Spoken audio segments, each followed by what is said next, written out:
Anyway, and she also has CD releases on iTunes, Amazon, and others. And she is profiled in such magazines as Nation. Wow. And she also won the Poetic Ambassador Award, so she can settle poetic disputes.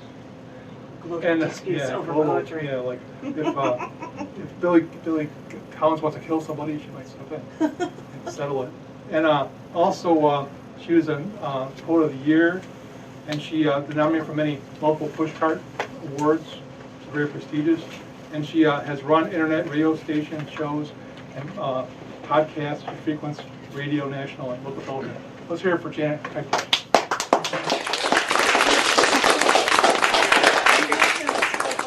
Yeah, I run 2 literary magazines through that, but I was very pleased when a CyberWit.net press, based at like Taj Mahal Press, based in India, they wanted to start publishing books of mine. And last year when I came here to feature, they published my book, Shattering the Glass Ceiling, which was cool because it has poetry translated into different languages, and it's just, I thought it was excellent. But then when they said they wanted another book published, it was right when Dobbs v. Jackson happened, just a little over a year ago, and so Journalism Janet just went into, hyper research mode and wrote and wrote and wrote. And they published this most recent book of mine, and it is titled Testament. I have copies of it here. You can purchase it through Amazon or through CyberWit, but I've got a few copies in my pocket. It's in the bag here. $20, you can save yourself some shipping if you want to just take it off my hands. I'd be thrilled. There are 4 sections in this book. The first section, which is over half the book, which is the longest section of the book, is all the post-Roe v. Wade women's rights poetry stuff. The second section of the book talks about life and death issues and dealing with, struggling with, considering suicide and that sort of thing. So that's a kind of heavy section as well. The third section is poetry that is reflective of the first book in the Old Testament, Genesis. And the last section has 3 short poems that reflect sections of the newest book in the New Testament. And they all then tie back into, those 3 tie back into, Revelations poems tie back into the idea of having your rights back and all working and growing together. But anyway, I was going to share with you poems from section 1, just because it's so big, and just because by living in Austin, Texas, I get to see firsthand a lot worse situations than anybody sees here, I think, because of the political circle that the Chicagoland area is in. And so that was why I'd be writing so much more. So I was going to share with you a number of poems that are appearing in this section of Testament.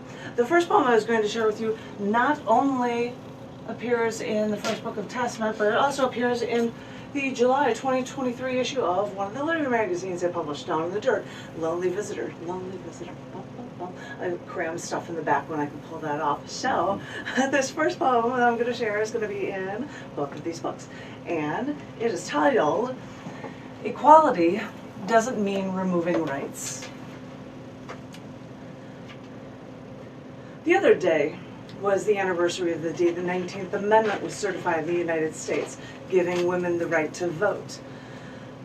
On anniversaries past, I have reflected on how we have come a long way, baby, but we have to keep looking happy because, like, we must be grateful for all of women's strides that these men have let us accomplish, succeeding all while pressed under their thumb. So I thought it was funny to see that yesterday our U.S. President called it Women's Equality Day, and at the White House they'd focused the day on abortion rights. How good of them, when another government branch, possibly correctly, actually decided to overturn Roe v. Wade to allow the states to decide.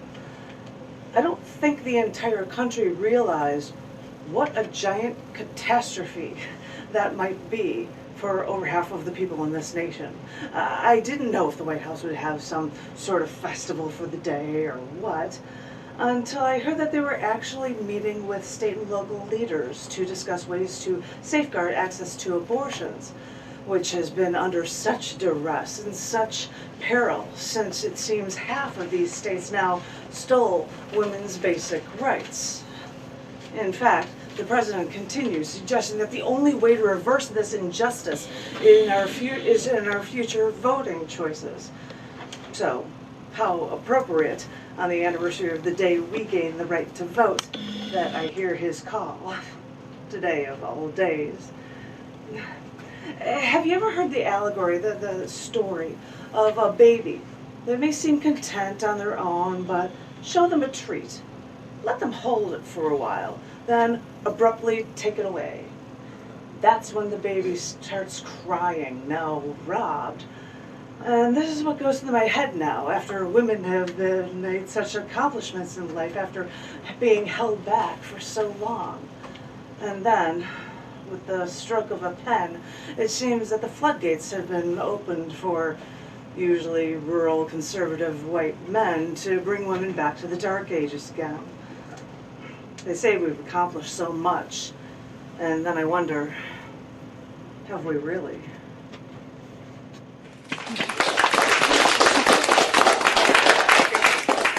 It's easier to read from the tablet, but these are all, I have to keep showing it for everybody.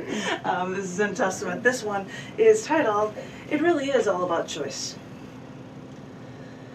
There are some who may argue that a fetus with no mouth to express their lack of emotion while inside a womb doesn't have a choice when a woman terminates pregnancy. So religiously infused legislators eliminate the choice of the woman, the adult, full-grown, voting woman, to give that choice to something that isn't even born. After Roe v. Wade was overturned, individuals gained their choice back, as press polls indicated that parents with children going to colleges in states supporting restricting women's rights are telling their children they're not going to pay for them to continue school in a state that is so restrictive to women, to adult, full-grown, voting women. If that state does not tell a young woman that they are entitled to terminate a pregnancy after a rape, I'm not sure I'd be spending my money on education in that state, if I may quote U.S. Senator Claire McCaskill. High school students, junior year, senior year, approaching college, now reconsider college choices in these restrictive states after the overturning of Roe v. Wade. I would not consider going to school in a state where abortion is against the law, is only one quoted teen, but she is not alone. But what of women already in college, when sorority presidents even call this new abortion law just terrifying? But there may be a mischievous light at the end of the tunnel when even in Texas Tech University in Lubbock, Texas, a self-described sanctuary city for the unborn, where abortion is banned, students pass around sticks of gum in a freedom of speech zone with info on where to get medical abortion pills. Yes, it's come to this, making it look like you're sharing sticks of gum to get info about protecting women's rights. Well, that means it's come down to this. For those stuck in this situation, these adult, full-grown, voting women may be able to vote for change, although I'm sure they'll escape the college states who kidnap their rights long before they see real change. What ripple effect will this overturning of women's rights cause? Will school choices change? Will voting choices change?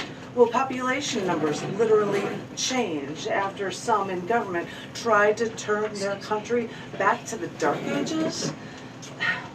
Religious people talk about seeing the light, but the repression they see is darkness for far too many women. Trust me, light they claim to see blinds them to equality for all living beings. I'm going to share with you, I did this before, it is not only in the CyberWit.net for Testament, but it is also in the other literary magazine I'm the editor for, CC&D Magazine. This is a January-April 2022 issue collection book titled A Mural of a Forest. A Mural of a Forest is also in Testament, so I have to show off the books that I publish, as well as the ones that other people publish. Okay? So, I see somebody with the camera, and I'm like, uh-oh, now I'm going to show it. CC&D Magazine was founded in 1993. Wow. The 30-year anniversary just passed. Holy cow. And so I tried to cram in some performance art stuff, so I've got this next poem in this book as well as what CyberWit did for this in Testament.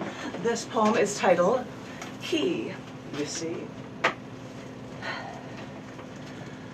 The world feels heavy when women have carried the weight, excelling at jobs, all while hosting parties where everything seemed to just fall into place as she worked endlessly behind the scenes to make everything perfect. In addition to all of this, she still manages household finances, usually better than any man, and cares for a family if she chooses to have one. That's the key. You see, understanding the news of the world, knowing that her place remains so much larger than anyone can realize. From the insect world through the animal world, women have ruled over their family when matriarchs made sense and flourished. Other species kill their mates after the deed is done. But the beauty is when, without the death of a full-grown male, these queens can then choose how their family can grow. They've managed everything else. They should be able to decide on this until a religious and conservative male-dominated government decides to take those rights away from the female sex. Suddenly, these strong women, after fighting to advance their rights, lose a most basic right over their body and their choice to men who claim to know better.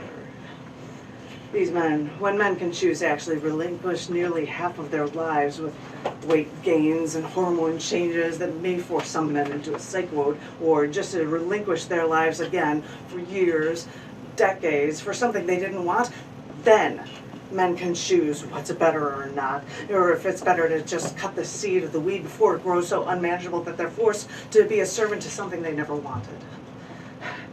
They shouldn't make that choice for the stronger female sex when it's a woman's body and a woman's choice.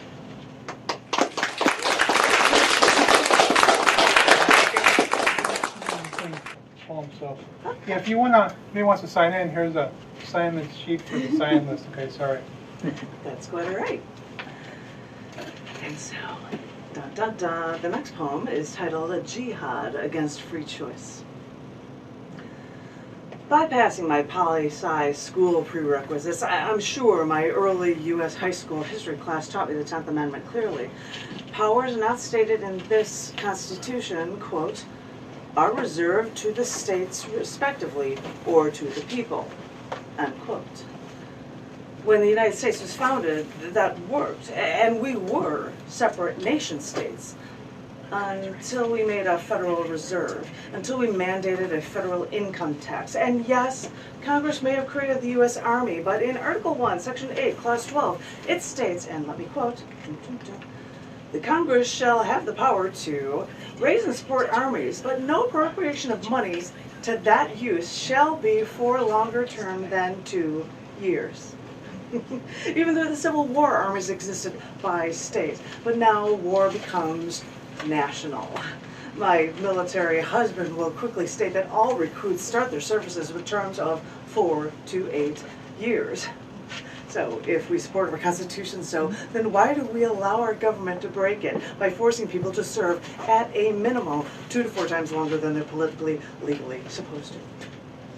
My point is that even if the national government breaks its own laws, once they've created national banks, taxation, armies, that is when we lost our autonomy as individual nation states. We're all one now, like it or not, and the overturning of Roe v. Wade explicitly pointed out that choice is just too far for our national government. That power should remain with the states. So yeah, in principle, I get that. I don't like a national government taking my rights away, But Roe v. Wade didn't take our rights away, and after signing this one document that has given go-ahead to let our states try and do that instead, we then learn the Christian Jihad Against Free Choice will try to force their beliefs on everyone and take rights away from over half of its people. Is that how our Constitution is supposed to work? By the people? For the people? For we, the people, don't like one religion trying to tell us what to do. Since the beginning, we've dealt with "In God We Trust" on our money, and they changed the Pledge of Allegiance to include "Under God," thanks to Eisenhower, because us Americans were supposed to be better than those godless communists, though I do remember seeing far too many elaborate churches when I visited St. Petersburg. And I'm no history buff, but now that I think about it, let's go back to that First Amendment, and I quote, "Congress shall make no law respecting the establishment of religion." This is before free speech or freedom of the press. And I bring this up, the first words of the First Amendment, because over half of these United States now try to establish their religious beliefs by suppressing the rights of over half the people. Isn't that just one more thing expressly forbidden by our Constitution? And really, I'm no history buff, but it doesn't take much reading to find so many things going wrong after the overturning of Roe v. Wade. It's a shame to think that we need to pass more laws just to get our rights back, because I don't think marches are going to solve this one. Granting rights to rational choices have only come after fighting tyrannical religious dogma for centuries. Our people can't wait that long. When we've had our rights, we can't go back to suppression, repression, oppression. We know better. We deserve more. And you can't fight reason forever.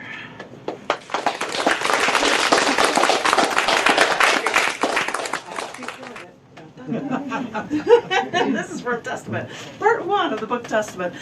This poem is titled, "Only Considering Women's Rights." Wondering if I was the only one. Wondering if anyone else considered women's rights, especially after Roe v. Wade.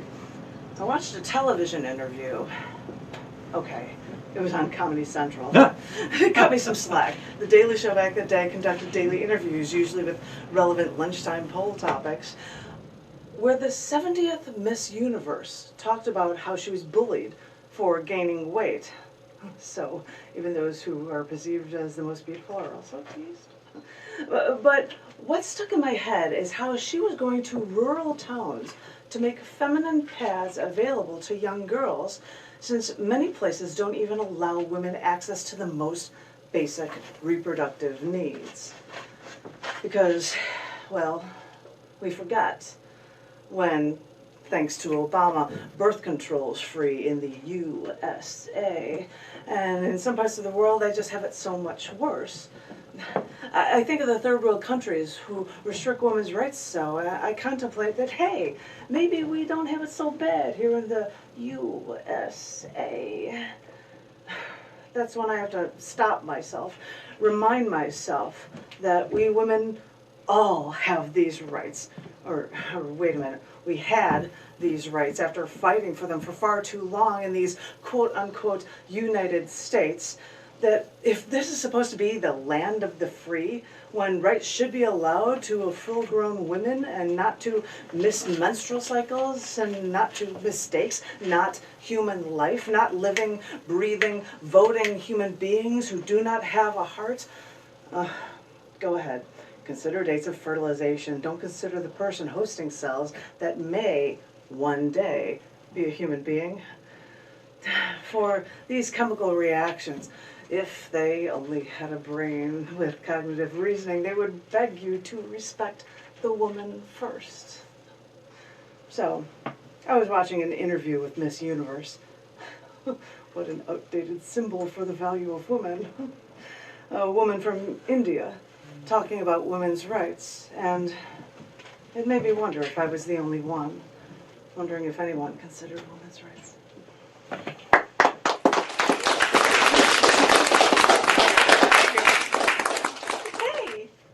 love talking about women's issues so much. You have no idea how many things I've heard with this one. This poem is titled, Fear for Their Safety. How women speak is interpreted under the cloak of womanhood. Well, she's just a woman. How could she say that? She doesn't know what she's talking about. So, subliminally, all women couch what they say based on who's listening to them, based on how people interpret their words. And when a woman with any authority in a workplace says something strong to correct a problem at work, men will say she's being a bitch. When a man says the same thing, he's seen as being driven. When a woman went to a doctor during menopause complaining about hot flashes, the doctor suggested giving her Xanax, which can impair memory, judgment, or coordination, can cause paranoia or suicidal tendencies. And the doctor didn't deliver a remedy, he just prescribed her a pill to shut her up. When a woman was hospitalized with an ulcer, she came back. Her pain remained, especially during menstruation. There would be days at work when she would lay underneath her desk in pain. Once I had to help her walk her to the train station during the day because she had to be bedridden and didn't know if she could walk the 1 block to the train station without collapsing. She spoke of how uncomfortable she felt with her male doctor, who never listened to her, dismissing her problems as if they were all in her head. Doctors later suggested that she should get on the pill, but she took that advice from doctors years earlier, and it made her more violently moody, and still she didn't help with the pain. She feared her only choice was still just to follow her doctor's orders. When a woman went to a doctor complaining of stomach pains, they suggested she had a yeast infection, when she knew full well it was not that. And she then told them that was ludicrous, and the doctor just shrugged her off. Started sharing her problems with another doctor. He suggested that she had the stomach flu. He gave her a prescription, said she should be fine soon. Within 2 weeks, she was admitted to the hospital with a laceration in her stomach, worsened because it was never treated. And the strong acidic fluids were seeping through her body, infecting other organs. Admitted to a hospital on Friday. By Saturday morning, she was dead. This says a lot about women's health care and how they value women. After the overturning of Roe v. Wade, women's health doctors feel increased scrutiny amid abortion bans, and patients now struggle to find access to potentially life-saving care. I read headlines like, 4 more Republican-led U.S. states ban almost all abortions. That's not a shocker. And the link between abortion rights and gender equality. Did somebody actually need to research this to figure that one out? I see these battles as South Carolina Republican women fight for abortion rights, and Kansas voting records confirm abortion rights too. And as I seem like some sort of mad scavenger scooping up any news I can to help women in this struggle, I suddenly remember how women have been stripped of healthcare rights all across the spectrum, from prescribing crazy pills for never listening to female patients, all leading to so much pain and death. I've seen it firsthand. How long must women fight this battle? And if women win abortion rights, do we think that everything is wonderful again? Because it never was wonderful, not for women. Continually ready to fight. It may take too long. Women may win battles, but after millennia, women lose the war. We women keep fighting, keep thinking that we're making a difference, but are we? Do we feel comfortable walking down the street at night without fearing the threat of theft or rape? Do we feel that we can stand up for ourselves at work without sounding to all men like we're just some bitch instead of an insightful, valuable contributor? Will we ever feel comfortable with a male doctor at the one place where we should feel the most safe? Because I wonder how women can talk about equality when In all reality, women always have to fear for their safety first.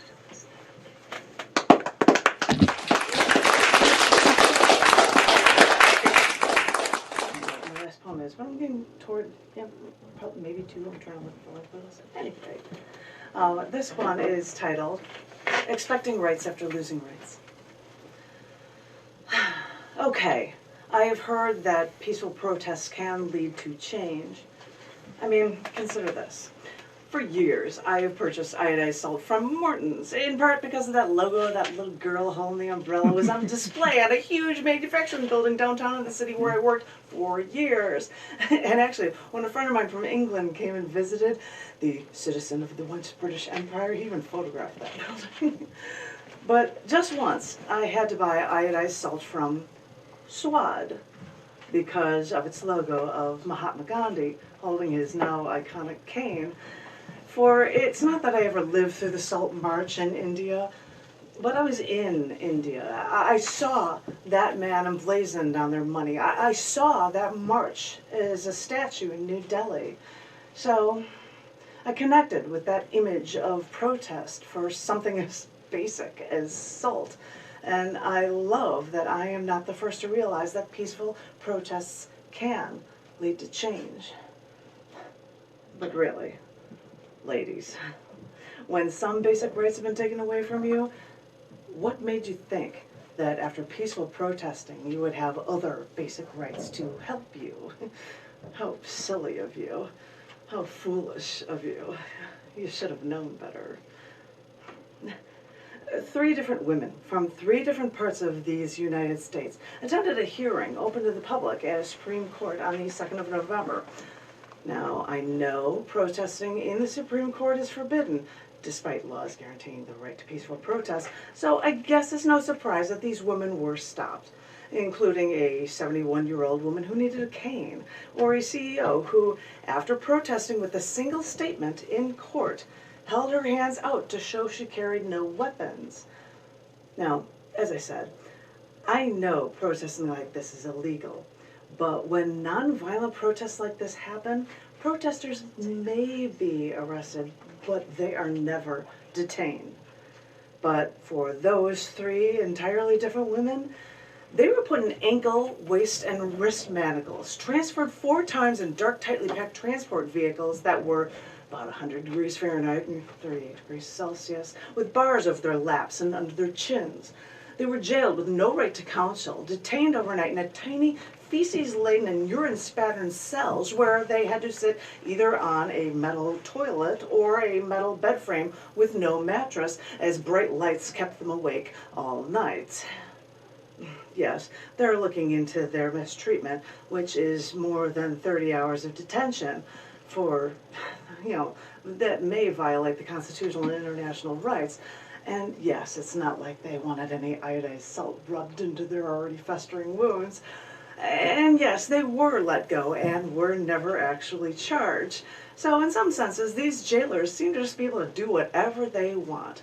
So, really, when it comes down to it, ladies, you should have known better. If these primarily Bible Belt Southerners with that white male supremacy mentality who prefer to repress women can take away some of your rights, then did you really think they let you keep any sense of your own morality if you try to talk back? Because, really, I'm sorry, ladies. You should have known better.